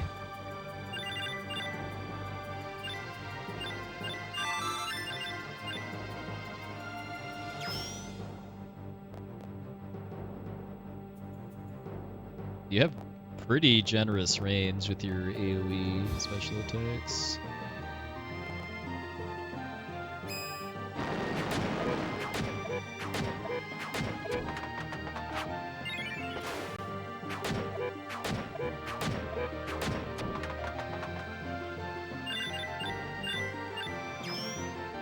Alright, final boss.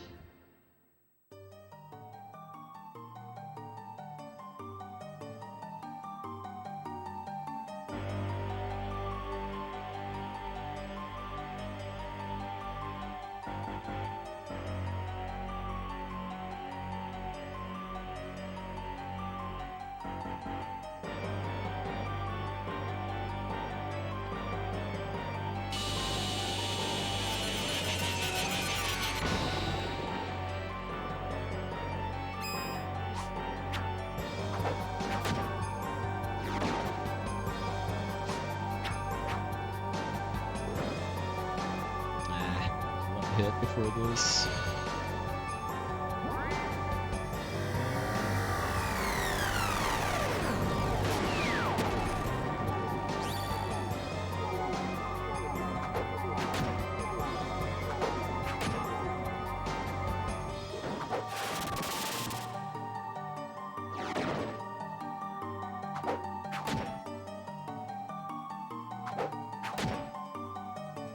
Yes! Sub 150 achieved. I was afraid she was going to go into another special attack because I riffed a couple times, but heck yeah!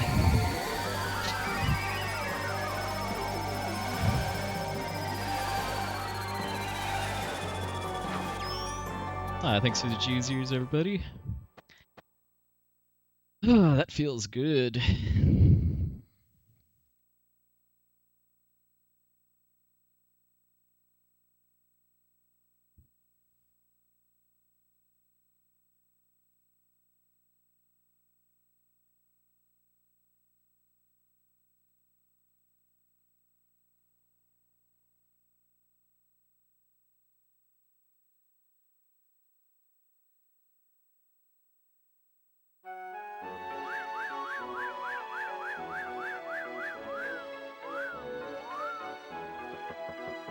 Once I'm done mashing, we will review the splits.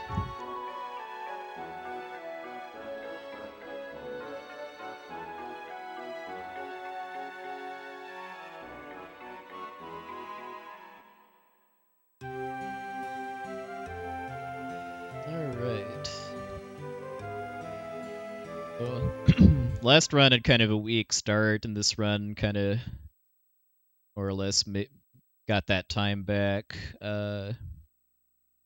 I've not been having a great time lately with being able to afford the Laurent sword without having to sell my iron sword, which I think is what keeps costing me time on the Hunt and Ducate segment.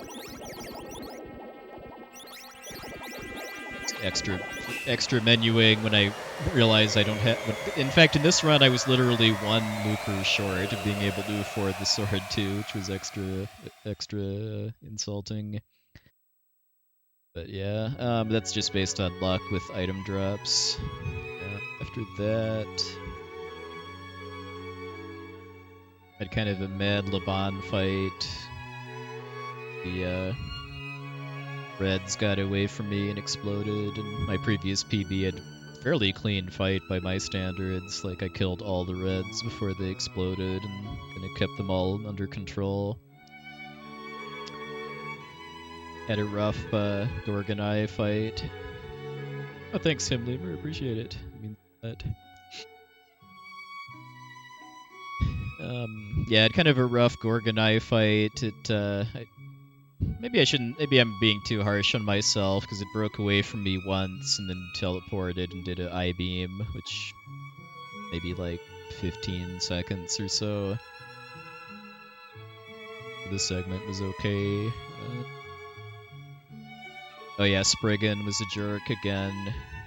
Got green stunned. I did actually hit with my ST though, which is probably why I saved a little time. No, I didn't save time. Anyway, Spriggan was a jerk. Boreal Hound was pretty solid.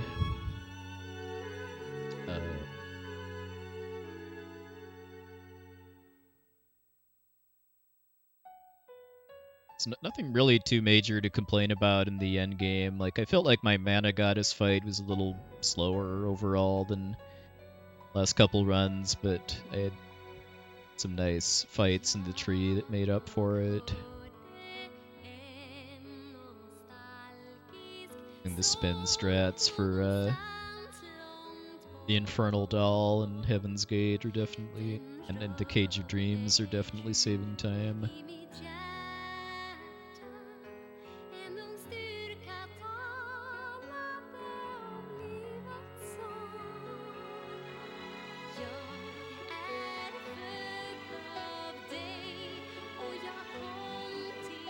So yeah, I think now that I have a sub 150 at this, I do want to at least try to do a little better. Like, see if I can maybe get a 148. Like, the road to getting a 148 just seems to be to just keep doing runs, keep cleaning up my movement and my normal encounters, and then not get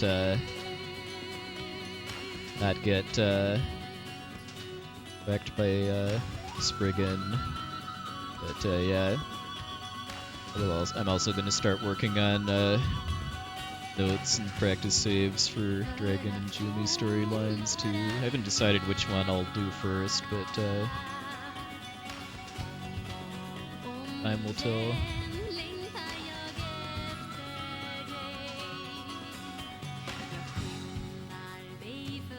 Record on this is a low 143 by Himlimer.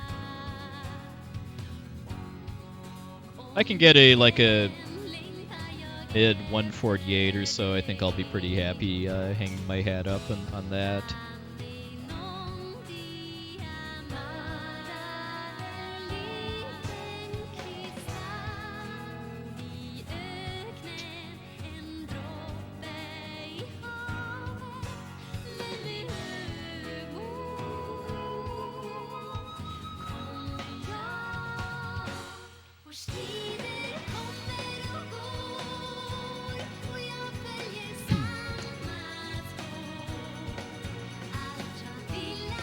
But yeah, the other two storylines play a lot of different quests, even though the end game is the same across the board. So I'm looking forward to that. Right, the Dragon storyline is by far the most popular and competitive category for this game, just because I think mainly just because it's the shortest. It's about 15-ish minutes shorter than Faerie storyline.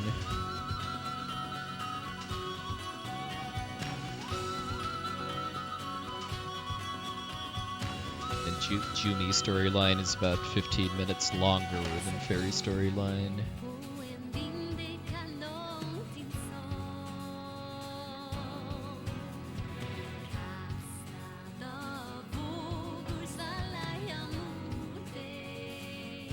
I'd like to get respectable times, I'd say, at all three categories, but I think this will probably remain the one that I'll kind of want to have the best time at.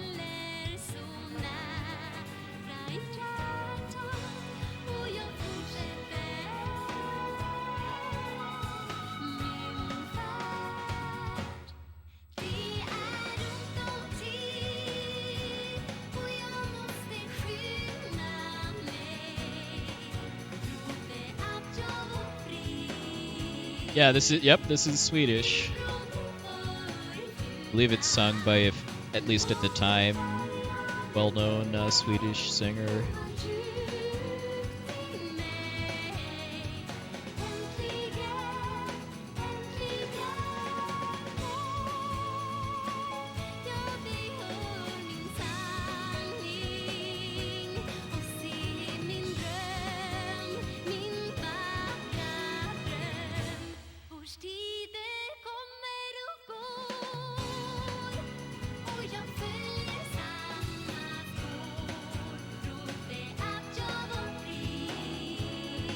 Yeah, Yoko Shimomura was on fire around this time too, because he did Parasite Eve, then this game, and then Kingdom Hearts, all within about 4 years.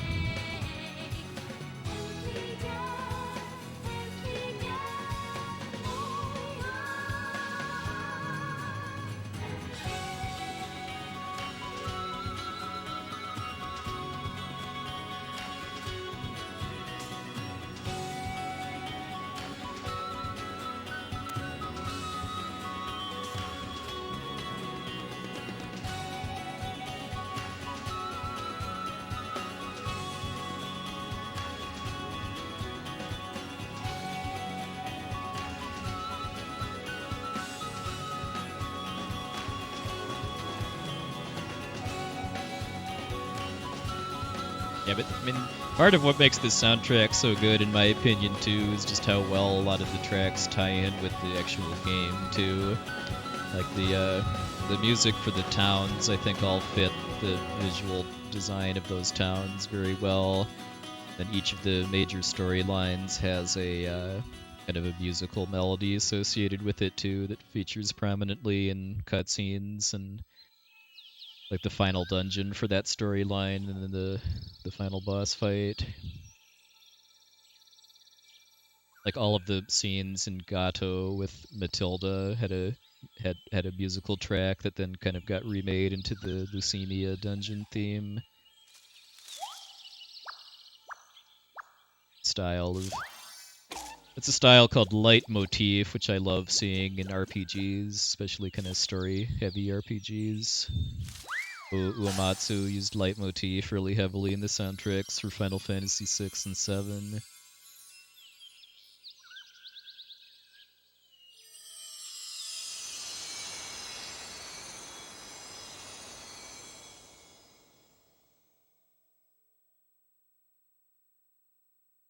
I'm sure somebody has probably done a Nightmare No Future mode run, but it's certainly not competitive. Because you have to do New Game Plus to do hard difficulties in this game, and if you can do New Game Plus, that means you can carry over crazy overpowered equipment that you foraged, and then that kind of makes it kind of pointless to be hard mode at that point.